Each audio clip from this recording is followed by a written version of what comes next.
চলছে বৈশাখ মাস। এই সময় ঝড় বৃষ্টির সঙ্গে বজ্রপাত অনেক বেড়ে যায়, আর বজ্রপাতের কারণে প্রাণহানি সহ জানমালের ব্যাপক ক্ষয়ক্ষতি হয়ে থাকে। বাংলাদেশের মার্চ ও এপ্রিল মাসের এই মাঝামাঝি বর্ষার মৌসুমে বজ্রপাতের পরিমাণ বেশি হয়ে থাকে এবং বিভিন্ন জায়গায় মানুষের অসচেতনতার কারণে অনেক মানুষ নিহত হয়।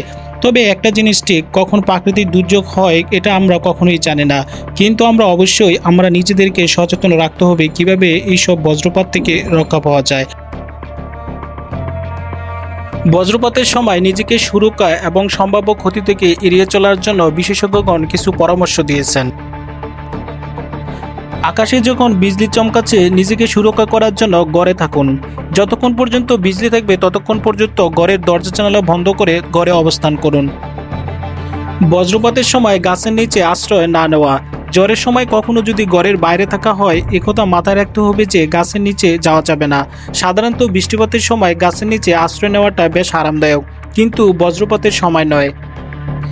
অনেক সময় গাছের উপর বাজ পড়ে, কিন্তু গাছ খুব ভালো বিদ্যুৎ পরিবাহী নয়, তাই গাছের নিচে অবস্থান না করাই ভালো। বজ্রপাতের সময় খালি পায়ে থাকা যাবে না।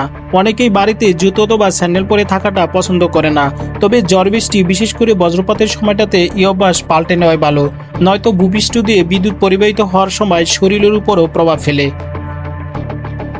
বজ্রপাতের সময় উঁচু স্থান এড়িয়ে চলুন। বজ্রপাতের সময় যথাসাধ্য উঁচু স্থান থেকে এড়িয়ে চলতে হবে। মাটি থেকে বেশি উপরে থাকার ফলে ব্যক্তির এতে আক্রান্ত হওয়ার ঝুঁকিও বেশি থাকে। কেউ যদি ঝড়ের সময় খোলা জায়গায়, গাছের নিচে অথবা আশেপাশে কিংবা যে কোনো ধরনের খুঁটির কাছে দাঁড়ায়, তবে বজ্রপাতের আশঙ্কা অনেক বেশি থাকে।